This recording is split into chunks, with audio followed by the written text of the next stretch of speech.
Thanks for being with us. Have y'all had a good TRA Marketplace 2021? Woohoo! Well, good news is you have made it to the most fun education session of the whole marketplace, so good on you. This is our Alcohol to Go panel.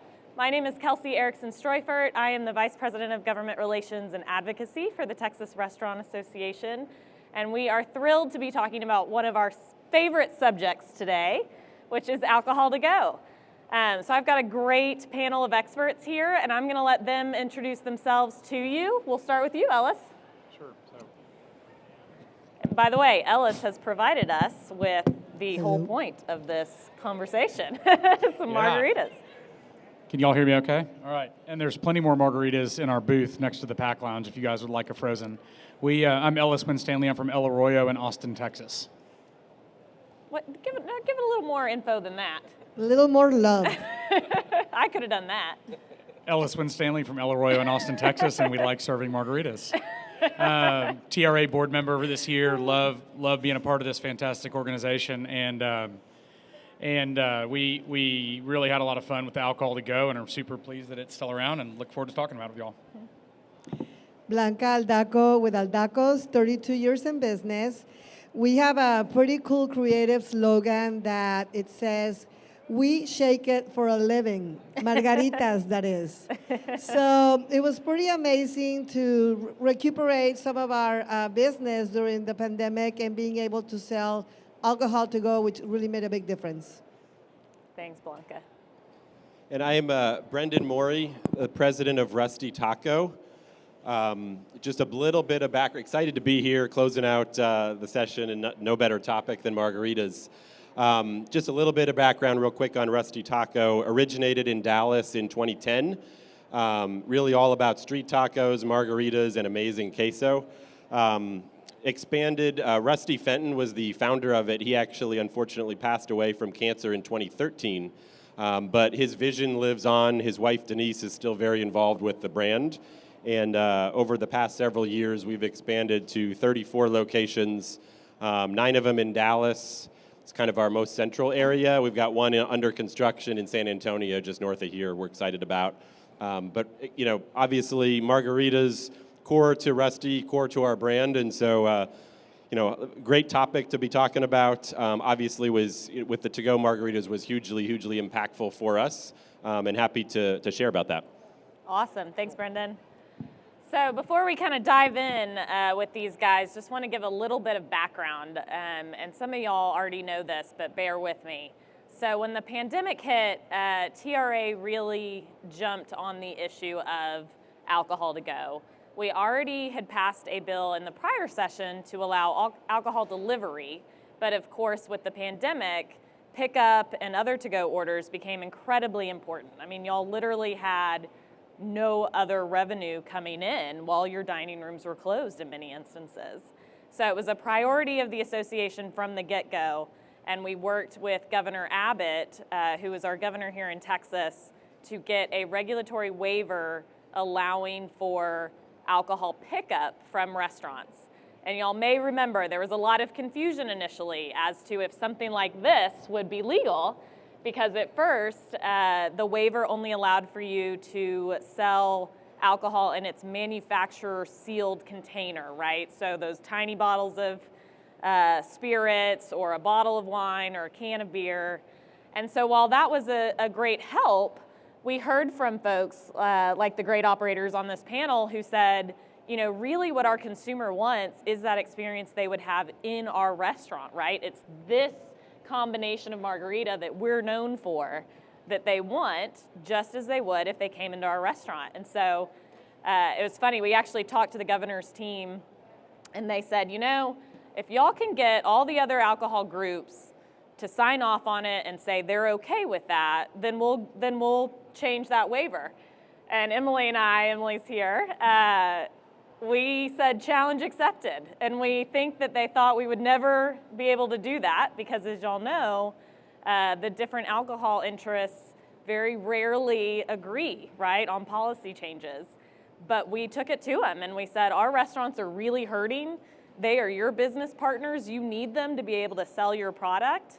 And so you need to work with us on this. And after a lot of negotiations and talking, we were able to get them on board, and the governor graciously extended that waiver. And then we immediately took that and basically put that in a bill that we took to the legislature and to the governor to make it permanent law, which we were able to do. So just a little background on how we got here. It truly is the silver lining of the pandemic, I know for many of us, consumers and operators alike, right? There was some polling done, and I was joking with my political friends that I'm not sure you can find an issue in Texas that so many people agree on, like alcohol to go. It was probably the most popular thing in the Capitol building. So let's, with that background in mind, what did it mean for y'all as operators, especially during the pandemic and those hardest times when we really didn't know where the revenue was going to come from? Ellis, we'll start with you. Sure. So, when I think back to those times, I think the first day after Austin got closed down, I think our to-go sales were $186. And that's probably all from me. That's probably my one ticket. Yeah. And then as we launched the alcohol to go, it was more than the alcohol to go. It actually just gave people something to look forward to in a day where there was nothing else going on. Yeah. It made them feel a little more normal, and it was I think something that made people smile, and it really changed the game. It allowed us to keep all of our staff employed. In the case of another restaurant group we were advising, it allowed them to get enough revenue to survive through the transition they were going through, and it was a game changer in every way. Tell us about your sign, your famous sign. Here, let's see if we can Yeah, find a so we've picture got of it. out front of our restaurant in Austin, if y'all have never seen it, we've got a marquee sign from the 80s that we use to message with, and our goal with it is to put smiles on people's faces and do things that are timely and relevant. And when big events happen in the world, we jump on how we can respond to them. So I think the one in the upper right that says the whole U.S. freaking out, Texas now delivering margaritas. That was kind of my favorite one. I think it really sums up the Texas attitude from how our state responded, and it really I feel like the alcohol to go gave the people in Texas an opportunity to support restaurants in a way that they could have a lot of fun with at the same time. So we've used our sign to help encourage Governor Abbott to continue with the process through the feeding back how many people we kept employed, and then kind of reinforcing the come and take it Texas attitude with on a margarita theme. So it was a lot of fun. Blanca, what about y'all? How did alcohol to go make a difference, especially in those toughest days of the pandemic? Alcohol to go was, alcohol to go was definitely probably the single source that saved our restaurant. The average per person to go on a normal to-go order, online order, we were already doing online since 2017 with Chow Now.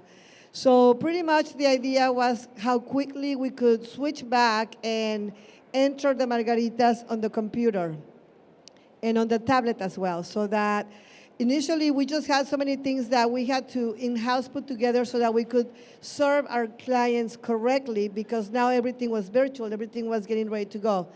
And one of those things was to have a bartender since 9 a.m. daily. Every day we had a bartender because his job, he was always busy. Always busy from the very beginning because it was just too much going on. And carrying out the food, we had to marry the food and the drink and be able to carry out. So that was a lot of intense tenacity that you really had to put together and communicate with the staff. And how did you do that? Well, all through putting another key in Aloha that says MPO leader, that's our margarita, or 2 frozens. It was just, or get bar, get bar, get bar. It was very important that we were able to collect for what the customer wanted.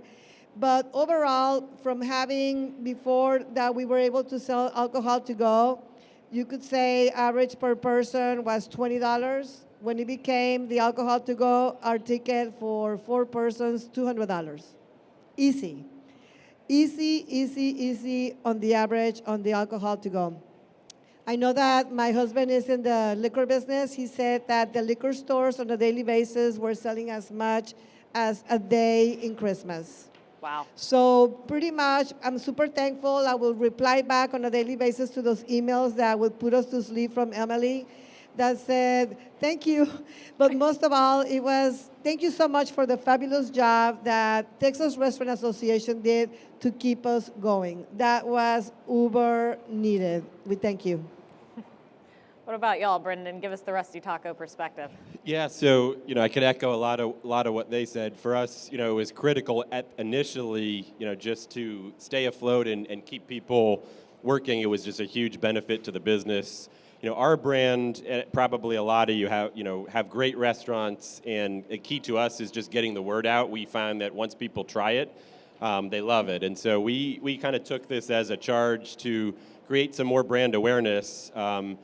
I think Ellis mentioned that this is one thing that just about everyone agrees on, and so we kind of took that and ran with it. We created a change.org petition to get people to sign it. We created T-shirts, which, by the way, if after the end of this, I've got some T-shirts there, feel free to take one.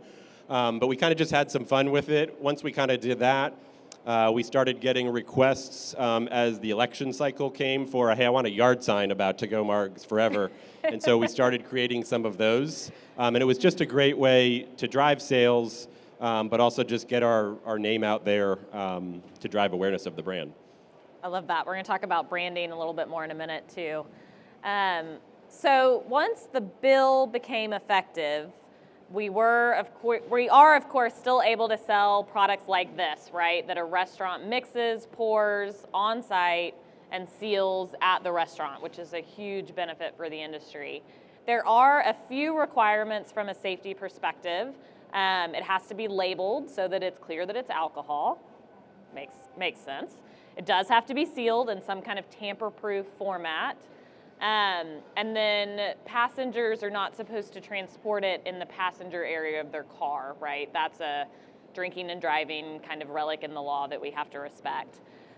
So talk us through, y'all, how do you do your packaging to really elevate your brand, as Brendan was talking about, comply with the law, save costs? Talk to us about some of those operational thoughts. Brendan, we'll start with you this time.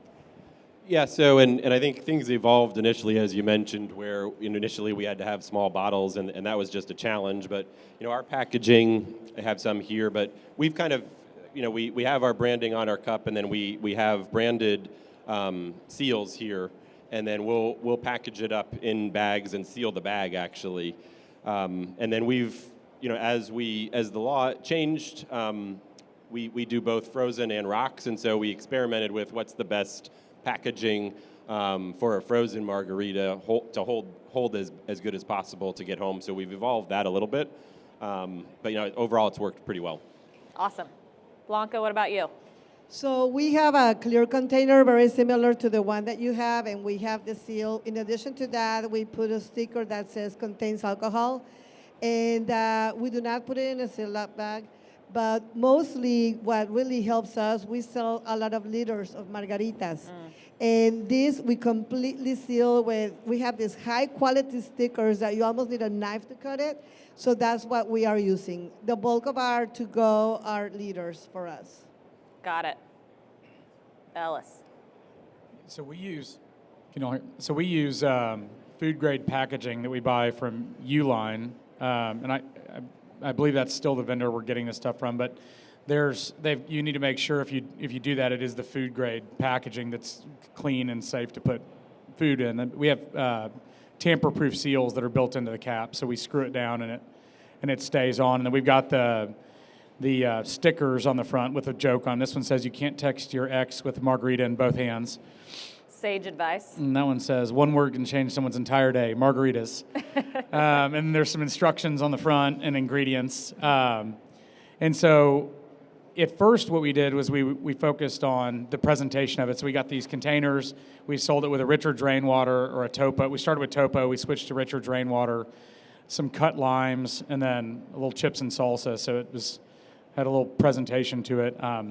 After the alcohol to go became legal to mix them together, we started using coffee carriers for frozens. It holds really well. The bags can come out. It's a little hard to pour out, but it holds even in the bag. If you pull that out of the box, we'll tell people if you want to, when you get home, pull the bag out and just put it in the freezer. And my freezer always has multiple bags in it. Shocking. Shocking. That is shocking. So, yeah, that's the way we do it.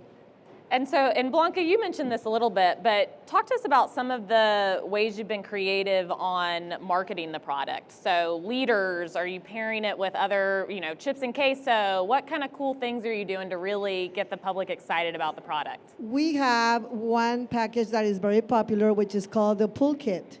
And if you don't have a pool kit, just use your imagination, buy it like a little ducky pool. And pretty much it just comes in different ways according to the season.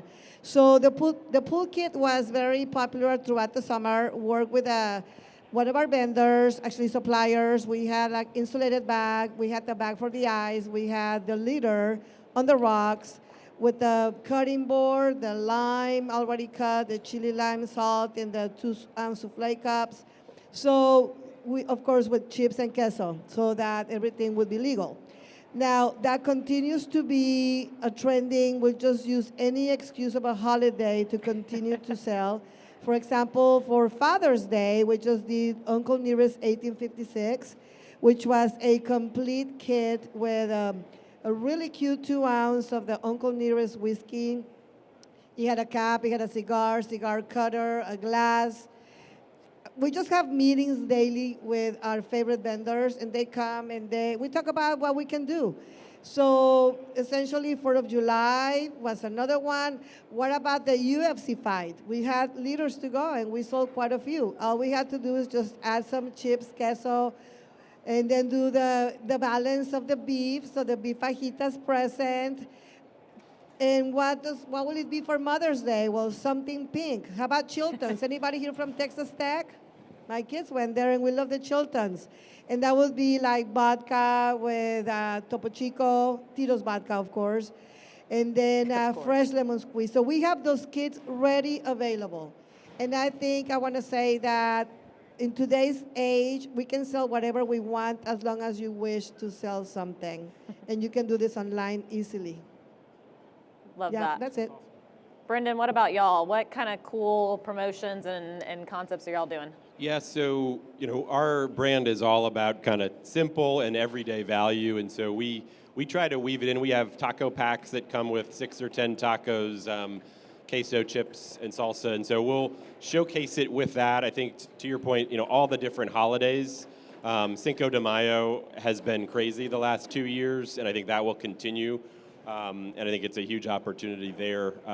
Great fit. But really we actually treated it initially like a limited time offer that you would a taco. As if you kind of rewind a year or so, we were really trying to keep operationally simple. And so we were not focused on, we'd kind of delayed introducing new tacos. So this was sort of creating new news as sort of a limited time offer as we would there, and kind of activated across all channels. And if I may? Yes. If I may say, Cinco de Mayo is crazy, so we added Cuatro de Mayo. So now we have Cuatro and Cinco de Mayo. It's a great idea. I think one other thing is, Mexican, we're all in Mexican space, so Mexican restaurants have margaritas inherently, just the way this all went down. It's such an easy thing to connect to, but to the extent it's not a Mexican restaurant, there's still, I think margaritas is what people attach to because it's a Texas-specific thing that's easy, crowd pleaser. There's also, ranch waters and other things that are similar that aren't somewhat exclusive to Mexican restaurants. I think finding a product that's on theme for the brand is important. Absolutely. And, we talk a lot about mixed drinks, but keep in mind, beer and wine are eligible for this too. As long as you've got it in that tamper-proof container and you're following the rules, you can do a cool, evening romantic dinner with 3 different glasses of wine, right? And pours of beer, craft beer. So the sky's kind of the limit. I think, as this panel shows, it's really about the marketing and the clever ideas that really sell it. Yeah, Blanca's got to jump in on that. Yeah. So yes, that's another thing that we have on our online system, $5 over cost. So for example, we did Austin Hope, about 5 cases of Austin Hope, $20, sold them for $25. I had a client that called in and ordered an additional 5 cases. And we are doing that simply because you may be online just getting your order ready, and all of a sudden you'll see, oh, let me get a Kendall Jackson for $14. Very conducive. You don't want to go to your favorite liquor store or your favorite shopping store and get off. Just go on with it. So we're kind of becoming a little distributor on the side as well. Love that. That segues well into, let's talk about the different mechanisms to sell alcohol to go, right? Are you using online orders? Are you using third-party delivery? Are you promoting curbside pickup? How are y'all selling alcohol to go, and why, and what's working? And give us some insight on that. Brendan, we'll start with you this time. Yeah, so for us, we sell it to go. If you walk in, we promote it heavily, and we encourage cashiers to promote it and upsell it, because I think it's not always, even though it got a lot of publicity, it's still not always top of mind for everyone, and it's a great sort of impulse as you're picking up your tacos.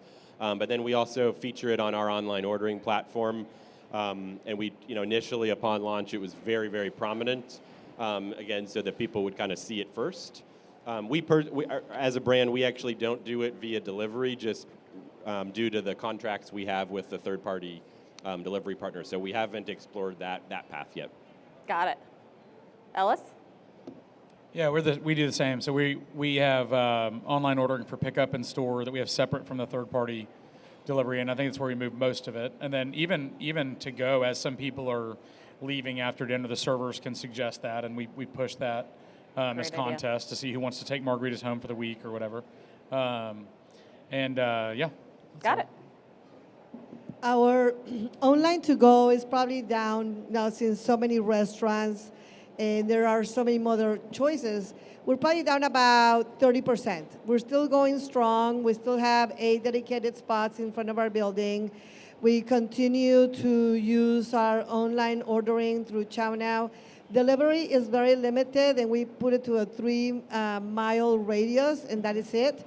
Just because we have a dedicated fleet that can come and pick up as needed. And we just wanted to make sure that we didn't go too far, because nowadays a 5-mile radius is really like 9 miles. It's just a straight line, so when you really start driving, it takes way longer. So we reduced it to a 3-mile, meaning that's probably 5 miles. The alcohol, of course, when we have it to go, the box is sealed, and when they open the door, we got to make sure that somebody over 21 opens the door. We do not open the box anymore, but you have at least an adult coming in. And pretty much, the online for us is, we promote it heavily where we say save time, because sometimes calling the line, we have 2 dedicated to-go specialists and a dedicated packer in the back.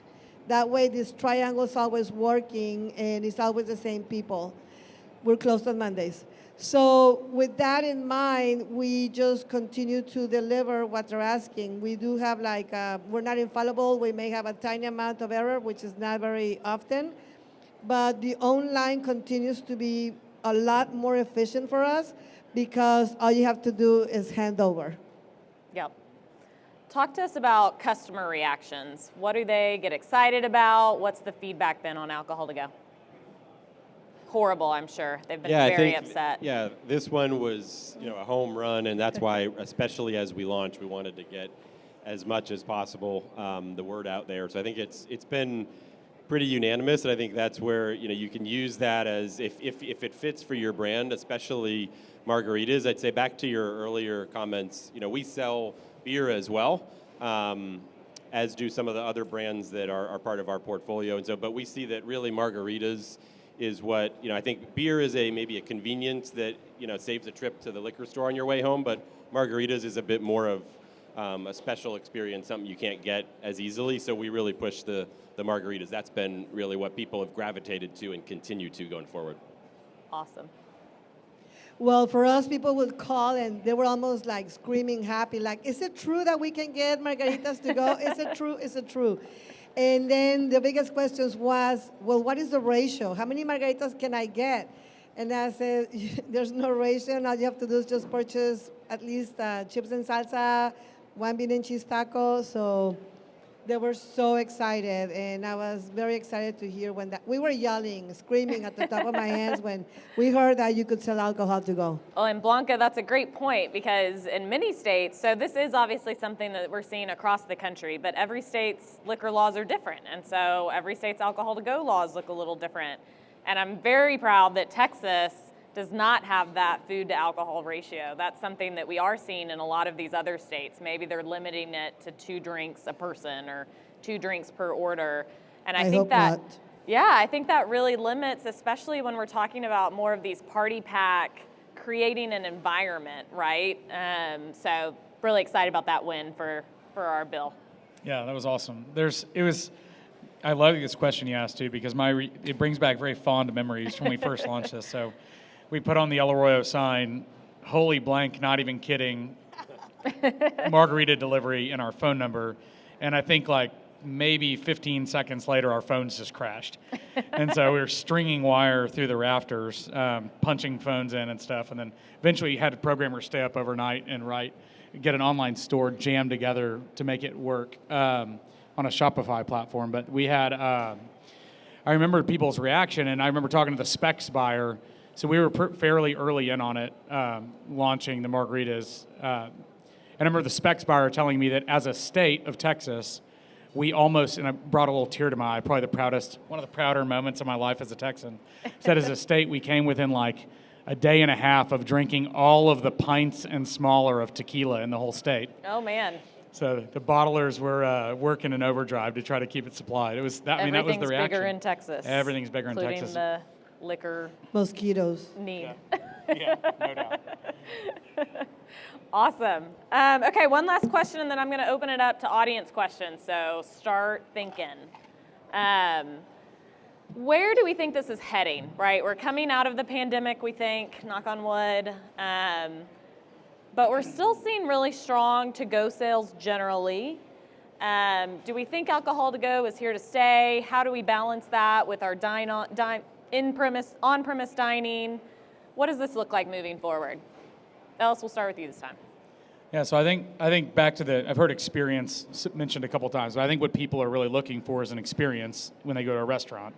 And so I think if we measure the experience that we're delivering, in store and make that as consistent as we can online, I think that's what people want. And so I think it's here to stay. I think it levels out to similar ratios to what we have in unit, and I think it's all about delivering an experience and that ties the brand back to what people expect from the experience in our stores. So. Yep, I will say when I was lobbying the legislature for this bill, one of the best ways to describe it was saying we just want to be able to give our customer our restaurant experience at home, right? And if they're coming into our restaurant, they're usually going to order an appetizer, an entree, and a drink, at least if you're me. If you're me, probably 2 appetizers and an entree. And 3 drinks. Yeah, and 3 drinks. Ellis knows me well. And you just want to have that same experience at home, right? And that's where it's important to be able to have a glass of wine or a cocktail. So I think that was a great benefit to us selling it. Blanca, what do you think? What's the future of alcohol to go? I feel the same. I share the same, echo the sentiment. I feel that experience is very, very important, at the restaurant, but also the comfort of knowing that if you have delivered consistently goods in the past, they're going to trust your food to be equally eaten at home and enjoy the cocktail at home by your pool. And you may not have to drink and drive. So I think it really benefits on both spectrums of the equation. Great point. Brendan, yeah. Yeah, and I would say to completely agree, in terms of to go overall, we're very much an experiential brand. We're not going to shift all to go, but what we saw is, the huge spike and then things came down, but our online ordering has leveled off way higher than it was pre-COVID.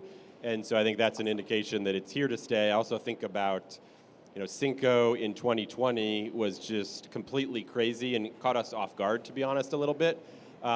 This past year, though, we were ready for it, but it was equally high in terms of sales. And I think that just speaks to, even as we're getting further from kind of the biggest impact of COVID, people are still valuing even more so, gathering at home and with friends and family. So I think that fits really well with, in particular, margaritas, but just in general to go. Absolutely.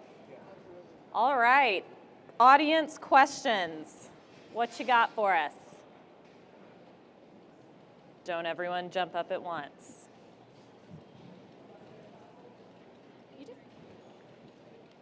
Kelsey, this one's for you. Oh, goodness. I was in a seminar earlier, educational session earlier, and that they were saying that all servers now will need to be TABC seller certified. When does that actually take effect? Was it immediate or is it September 1st? So to clarify a little bit, it's not that all servers have to be seller certified, but it does provide a safe harbor to your business if they are. And that's been the law for a long time. So most restaurants require that to protect their license. So basically, if you get in trouble or if a server gets in trouble for serving someone who's underage or serving them too much, as long as they have that seller certification on file and you meet certain requirements like the manager didn't authorize it, some pretty obvious things like that, then your license as a business is protected even though that one employee messed up.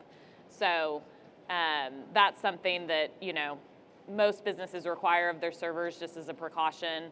We are working with TABC to actually sell that certification, and then TRA gets to keep a small piece of the proceeds, which is great for everyone. And then we also have a grant right now that we can fund those certifications for free to help rebuild our workforce coming out of the pandemic. So that's a great option for TRA members as well. I only bring it up because I feel like it's definitely going to be something that the TABC is going to be coming around and monitoring a little bit more. And so, especially with the alcohol to-go sales, it's something that we as business owners all need to be cognizant of and be on top of to make sure we are protecting ourselves. Absolutely. I think, anytime we get something like alcohol to go, right, that's a privilege, frankly, that our industry gets to experience. And so we want to make sure that we're showing we will be responsible with that as business operators. Blanca mentioned earlier, it's great because, frankly, I think it is going to reduce drinking and driving because you can enjoy that experience from your home, and you're less pressured to finish, drink it all before you leave the table because you can take something home with you. But I agree with you. I think we've got to be really diligent about that, and I think we also, we're bringing a lot of new employees into our industry who have never worked in our industry before. So now's the time to really make sure they're trained and they know what they're doing and they're doing it responsibly. I'll also say General Nettles came and spoke to us earlier today, and he mentioned alcohol to go, and he said that they are not going to come out with rules and regulations immediately. They've already kind of issued the basic framework, but they're going to see how it's implemented, see how it's going, and then craft the rules really based on that experience and that feedback, which I think is really reassuring, right? Because it tells me they want to see how this works in the real world and come up with rules that meet that real world application. So that's something we'll want to be engaged into. Was there another question up in the front? Did I miss? Oh, here we go. Lauren right up here. Hi. We've had issues. I was wondering who y'all used to get your tape. We tried a couple of different options, and the moisture after pouring the frozen margaritas in the containers, we never found anything that was really, really successful. Good question. We use Vista Print online. We use a company called Dot out of Dallas, and you can come take a look at this, but we've had good feedback so far. It's worked well for us. Yeah, we've got the tamper-proof caps we're using. We've got seals for the frozens, but because they go in the coffee boxes, they don't get any moisture on them. And I think we got those from one of our third-party delivery companies, if I remember right. We got one up here. So it seems to me like all of y'all have kind of specialized in margaritas on to-go. I wanted to see if you are doing any other beverages or focusing on one item, and if you are doing other beverages, maybe a percentage breakdown, like 90% margaritas, 10% whiskey coke, 3%. So for us, margaritas are our core. So we actually, some of our restaurants outside of Texas and the one in San Antonio have full bars, but we still do predominantly margaritas. So for us, it's about, flavor innovation as well as we do half gallon and gallons. We do sell, I think I mentioned, beer to go as well. I would just say we've experimented and we've had, different restaurants across the different states, different pricing strategies. I'd say I think you can get a bit more of a premium for margaritas from a pricing perspective than beer. You'll still sell some, but I think it's just a little bit different. Yeah, we're the same way. So margaritas are most of our P-Mix anyway for the Mexican restaurant. We have a lakeside place that does pina coladas and strawberry daiquiris, and people take them out on their boats, and then a bar in campus area that'll do more like Texas teas, like a Long Island with tequila in it. But it kind of depends on what the brand is. We just focus on, again, products that are unique and that are we've had very little success with beer. With beer? Yeah, with beer. I mean, most people are not looking, at least for us, to buy packaged products from us. They're really looking for something that's consistent with the experience they'd have in the store. And so whatever it is for that individual place is what we focus on. We are about 90% margaritas, maybe about 20 bottles of wine a month without a special order. But other than that, the only time we really sold a lot of beer packages was during Super Bowl. Second, okay, I got it. Second question is, how are you batching these? Is it something that you're doing a week in advance, a day before? And if so, are you changing the recipes, adding any kind of self-stabilizing products? I think the last part you said about with the recipes. Are you adding Yeah, like stabilizers? stabilizers. We're doing it pretty much to order. I mean, they'll do it like any other prep, but like a shift level prep. So whatever they expect to move on that shift, they might pre-prep some of the bottles and have them in the coolers. And we do two different sizes. We have a 16 ounce and a 32 ounce. But for the most part, we're making them during service. The margaritas are pre-batched, but bottling them as needed. Yeah, ours is the same. I think when margaritas to go first became available, it was a bit more of a challenge because the liquor had to be separated. But once that changed, that really helped from an operational standpoint. So we just do it just like we do our regular margaritas that are for here. We begin our day with daily bar requisition. So then they're going to determine how much we need for the well and how many liters. Our par for liters, like Tuesday through Thursday, is 15. And then on the weekend, we double it. So if we have 8 out of 15, they just make 7, and they rotate. All right. Well, I think we're at our time. Thank you all very much. Appreciate y'all sticking with us. I know it's been a long weekend plus now, or I think it's Monday. But it's been such a great show, and I think this topic just really highlights, how much we've overcome in the past year and a half, and that the sky really is the limit. So thank y'all, and yeah. Thanks, Kelsey.